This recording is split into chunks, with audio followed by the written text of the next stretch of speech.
Okay, welcome to our post-game press conferences. A couple reminders. Please silence all cell phones. Please make sure that there is no cell phone video or flash photography or video cameras in the press conferences. Media may access press conference video at the NCAA digital workroom. Our format today is an opening statement from the head coach and then questions for the players. Please raise your hand when you have a question, and we'll bring the microphone to you. Please identify yourself by name and affiliation prior to each question, if you would, please. With that, we'll go to the opening statement from Coach Lisa Bluter. First of all, I said it earlier in the week that West Virginia was not an 8 seed. There is no way. That team is really good. Mark has done a great job in his year that he's been there, and they played really, really hard. But I really do think that was one of the better defensive teams we've seen all year. I'm so proud of our team for only having 6 turnovers in the second half against that pressure defense. That's keeping your composure, especially when they tied it up. And this might have been our lowest field goal percentage that we've ever won a game with. We found a way to win in a different way, and we won with our defense tonight. We out-rebounded them by 7. We valued the ball, a little bit shaky to begin with, but we valued the ball, and our defense was pretty good tonight. Everybody talks about our offense, but I think our defense was pretty good tonight. Okay, we'll go to questions for Caitlin Clark and Hannah Stolke, and please address your questions to one of the student athletes if you would. We'll start in the back there. Scott Docterman, go ahead. Hi, Scott Docterman with The Athletic. This is for Caitlin. At one juncture, you just kind of, you went back to the free throw line when Hannah was shooting, smiled, you made a heart, at that point, did it feel like you could almost relax that you saw the victory within your grasp? Yeah, I think for sure. I think our team's really good about playing until the final buzzer, but, I'm really proud of Hannah. She missed 2 free throws there early in the fourth quarter, and she comes back, and I think she makes 4 in a row. And that's tough to do as somebody that, has really worked on her free throw shooting. But we all have confidence in her, and to be in those pressure situations and to really step up to the line and make 4 in a row after missing 2 in a row is tough. And she extended it to a 3-possession game for us, so I think that definitely gives you a lot of confidence. And with the way our defense had been playing all night, I knew if we could extend it to 3 possessions, we were going to be, pretty good from there on out. So I'm just really proud of her, honestly. Holly Rowe, ESPN. Go ahead, Holly. This is for Hannah Stolke. Hannah, you talked about how you've really been working on your free throws. What have you improved, and what was it like to step up with the game on the line and be so crucial in that moment? I think it helps with my confidence a lot. Going into these big games, I'm going to need to knock down free throws, and I think this is a stepping stone to that for sure. We'll go here in the second row, Brant. There we go. Chantel Jennings with The Athletic. Caitlin, question for you. I was talking with Kristen Meyer earlier this year, and she said that you've always had this ability to watch what was happening in the crowd and the court. She said if someone was eating popcorn in the 12th row, you'd know. You've done that in college. Like, you're looking into the stands a lot. Did you do that more tonight, I'm wondering? And also, like, when you do that, what are you or who are you looking for? I try not to look in the stands the best I can. I don't know. I think, my family has always been people that have been there for me through the ups and downs of my journey. And I think more than anything, they just look at me and, motivate me. And I think that's just a sign of reassurance, or I'll look to our bench and get that too. And, but, I've always been one to play to the crowd. That's just who I am. That's what I kind of do. And an entertainer in a way. I always want to get them going. And I thought our crowd was tremendous tonight. They really willed us to this victory. And, yeah, I think I definitely do it. So at times I'm not even aware as much. Sometimes I'm just looking around. But I think it's being able to lock in at the same time. Sometimes I don't even notice how loud the environment's getting because I'm so focused on the court. Kyle Huesman, Hawkeye Report. Question for both of you guys. This game went completely different than a lot of your guys' games this season. 64 to 54. How are you guys able to get it done in a game that's completely different from the way that you guys normally do it? And then secondly, where does this win rank in terms of toughest ones mentally and physically to get through? This is definitely up there with the best of them for mentally and emotionally and physically grinding this out and getting the win. But to be honest, like looking back on our journey last year, to me, this is like one of the hardest rounds in the NCAA tournament. Everybody's really good. You're expected to win. You're on your home court. We have all the pressure in the world. They have absolutely nothing to lose to come in here and upset us. And, that happened my sophomore year. Last year, we were in a game that was even closer than this one. So I think our group was never flustered by any means when they went and tied it up. Yes, we had so many opportunities tonight where we got to a 10-point lead, a 7-point lead, and we couldn't figure out a way to extend it. And honestly, we just didn't shoot the ball very well. We just didn't make shots that we normally make. We didn't shoot it too great from the 3-point line, but I think that should give us a lot of motivation. West Virginia is, a really good basketball team, and we found a way to win. We changed up our defenses. We got big rebounds when it mattered. We made big free throws. So I think that's the biggest thing is there's a lot of positive to take away from this when maybe we didn't even play our best basketball or didn't look as pretty. I think that's more fulfilling of a win for us than, going out there and winning by 30 points. Go to the middle, Beck. Jason Root with KCHA Radio. This was for my 9-year-old who threw up this morning on the way into school and couldn't come to the game tonight. So she's curious to know, you've reached a number of the goals that you're looking for in your college career. She's curious to know, as am I, what are your goals once you get to the WNBA? Oh, gosh. I think that's a loaded question. I think first and foremost, my focus is solely on this team, and that was one of the reasons that I made this decision of, letting everybody know, I'm leaving after this year. I can have a lot of closure. I could walk off the court tonight and know that was my last game ever in this arena, and, that's sad. And but at the same time, when this journey does end, I know, the WNBA, it's a quick flip. You got to be ready for it. But I think the time will come when I sit down and think about all my professional goals and aspirations. But for right now, my goal is to help this team win a national title and have a lot of fun doing it and smile on the way out and enjoy every single second because it's gone in the blink of an eye. I can't believe I'm a senior and I just played my last game here. So I think that's the biggest thing. Zachary Draves, SB Nation Swish Appeal. My question is for Hannah. Coach Bluter alluded to it earlier, how the offense generally gets a lot of attention with this team, but defense certainly ruled the night. What does that say about this team in terms of defensive prowess when the offense gets a lot of attention? I think a lot of people think we're only an offensive team, and we do work on defense all the time, and I'm glad we got to show that tonight. That's what won this game, so I'm really proud of that. Go ahead. Howard Kessler, New York Post. Caitlin, were there any times during the game, during breaks in action, maybe not when it's going on, but where you did try and soak it in a little bit, where you did try and be like, this is different, this is not ever going to happen again? Did you ever have that when it was... I think at the beginning of the game during the national anthem, that's just something I've tried to do all year long is soak in our crowds and look around and enjoy it and kind of take a deep breath. And, you look around, it's like standing room only. The place is so hot because there's so many people in there and there's no air conditioning. And I just look around and that's when I try to soak it in the most. And then obviously the game starts and you're not really too worried about it. And then at the end of the game, I would have never left the court if I wasn't forced to get off. But, I think those are the two moments that, I soaked it in the most. Right here.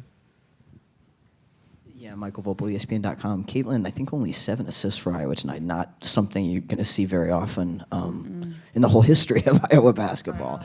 Can you talk about being able to, you mentioned having to win a different way, but when you have to win, when you don't have the ball movement that you guys are used to having?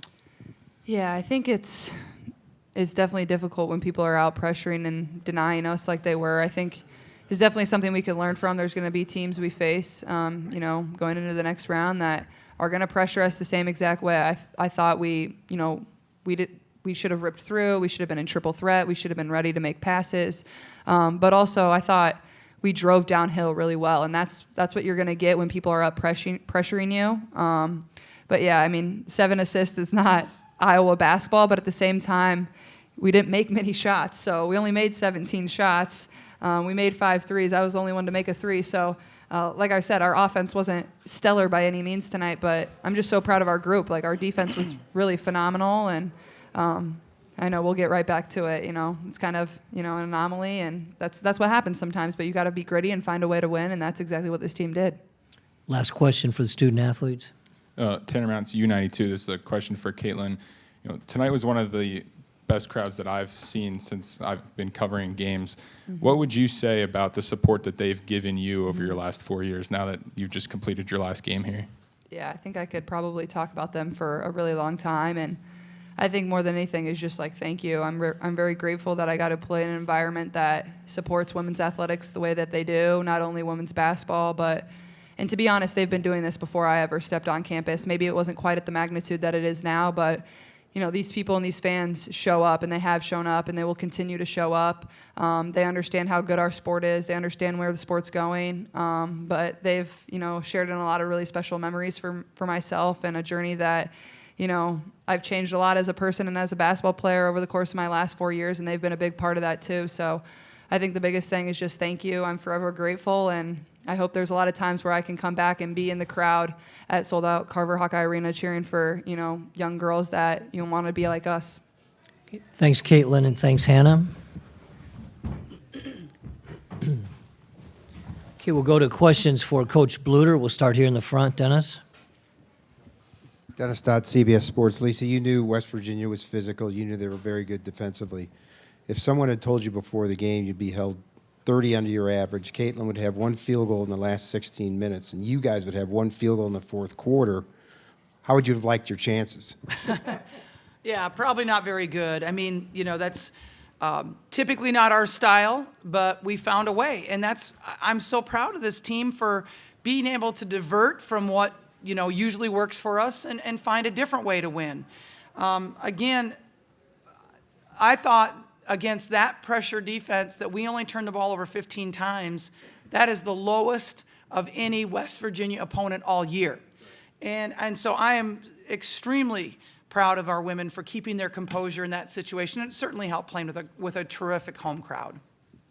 We're in the front. Luke Blaine, Daily Athenaeum. So staying on the note of defense, you all were held to your lowest first half total of the season at 26. So what was going on in the first half, and what went right in the second? The second half, we got to the free throw line early, you know, in both quarters, and that was our best offense, was drawing fouls and getting to the free throw line. We're a good free throw shooting team, and by far, you know, getting to the free throw line was the easiest way for us to score. And, you know, with that kind of pressure defense, you're going to foul a lot. And I'm glad we had a crew that called it tonight. I mean, there was 57 free throws shot in the Princeton game. So this is not unusual for that to happen. Tanner Mounts, U92 Radio. You kind of go back to last year, and you had a very similar game against Georgia here in the round of 32. You heard Caitlin talk about how this one wasn't as close, but they used that. Did you see that in your team's huddle this year, where they were a little more composed than they might have been last year? And did they use last year's experience to kind of help them in a close game this year? You know, we didn't talk about it specifically, but I think it was in everybody's mind that we were able to pull that out last year. And I think that gave us confidence. When you're in situations and you can use that experience to fall back on, you know, we're going to use that whenever we can. I think that helped us tonight. Chantel, or go ahead. Jen Hatfield with the Next. Coach, you know, you talked about West Virginia's defense, but also your lack of turnovers. So I'm curious, you know, when you got in that half court, when you were trying to run your offense, what was most challenging against that West Virginia defense once you kind of got through the initial traps? Yeah, I don't want to give anybody a scouting report, so I'm just going to keep that to myself right now. I mean, you can watch the film and know what bothered us there, but I mean, obviously, right? You saw the good defense that they performed, so I'll leave it at that. Chantel. Lisa, Chantel Jennings with The Athletic. Not many coaches coach generational players, and fewer still sort of do it in a time of like right now when the sport is growing as it is and more eyes are on it. I'm just curious what this last year coaching Caitlin, like how has it changed you as a person and a coach? Wow. I mean, I just think I appreciate her so much, her skills. I appreciate how she has handled this. I think her crown is heavy. And, I mean, she has been the face of women's basketball, and you can even say men's basketball, all year long. And for her to do that every single night, and really never have a bad night, to to do that with seeing the best defense that she can get every single night, everybody doing different things to her, pulling off being a great teammate, not having people be jealous of her on this team, filming a commercial one day, being in practice fully ready to go the next day, that has impressed me. And I guess I'm just more appreciative of what these young ladies are going through today as far as social media and the haters out there. And I think I just appreciate them and really feel like, God, they have a really, it's a great time to be a female athlete, and it's also a really hard time. It's both. It really is. Kyle? Kyle Huseman, Hawkeye Report. We've talked a lot about West Virginia's defense tonight, but you mentioned your guys' defense holding them to 54. What did you feel like you guys did well tonight, and what adjustments did you make throughout the game to kind of counter against them? We were trying to mix up our defenses a little bit, but I thought our players were pretty locked in and knew the scouting report really well, knew their personnel very well. You know, Gabby Marshall doesn't have a point tonight. She worked her tail off on defense, and that's worth a lot. And then she has another block tonight. I mean, you know, that's pretty cool. No, I think our defense was very good, and I think it's because they were so focused on it, and they knew against a really good defensive team like that, they were going to have to play defense. They were going to have to match the defensive intensity. Steve, over on the left there. Steve Silverman, Ivy Hoops Online. Coach, just to follow up on that last question for a minute, you limited Quinterly to only 15 points tonight, and I think Harrison only maybe 6. Can you talk a little bit about what you were doing to limit those two very dynamic guards? Yeah, that was our focus coming into there. You know, we held Jordan to 3 points, and that's really hard to do. She's so fast going downhill, and you know, JJ was.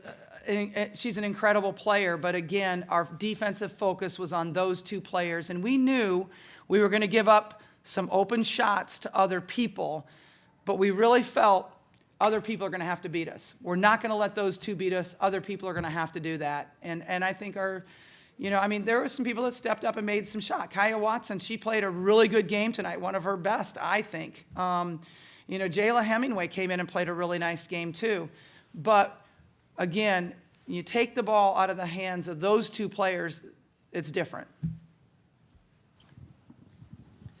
Zachary Draves, SB Nation Swish Appeal. Coach, I'm curious to know about your thoughts on Sid's performance tonight. 13 points, 7 rebounds, goes 5 for 5 from the line, not to mention that she started. What does that say about her in terms of where she was, where she is, and where she's going?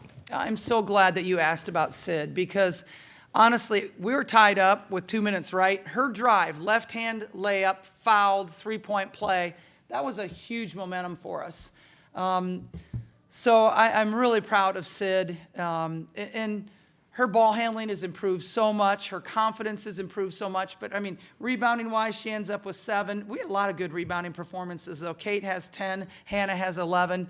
But Sid having to step into a starting position at this time of the year is a really difficult thing to do. I mean, that could upset the tempo of a lot of teams. But I think our team has always respected Sid so much and what she brought to the table.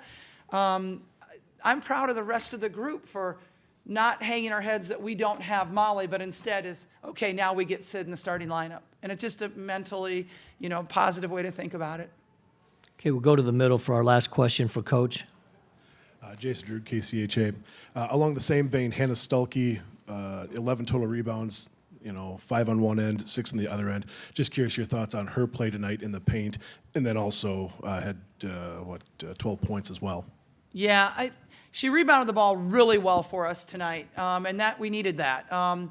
We needed her speed on the defensive end, I think. I think she could have been a little more on attack mode on offense tonight. I think she passed the ball out too easily. I think she could have went to work a little bit more in there on the offensive end. And I want her to do that because she's really explosive and she's really good, and she didn't show that part of her game tonight. But she helped us so much on the defensive end, the rebounding end. And just, being able to transition like she does. I mean, we didn't get that many transition offensive points, but her being able to transition back on defense was also really important for us. And I see Christy there. I just want to shout out to my Christy there. Love our kid captain from the very first game. Christy's been with us on this journey, and I'm so proud of her. Thank you for being with us, Christy, this whole time. All right. Thank you, Coach. Congratulations.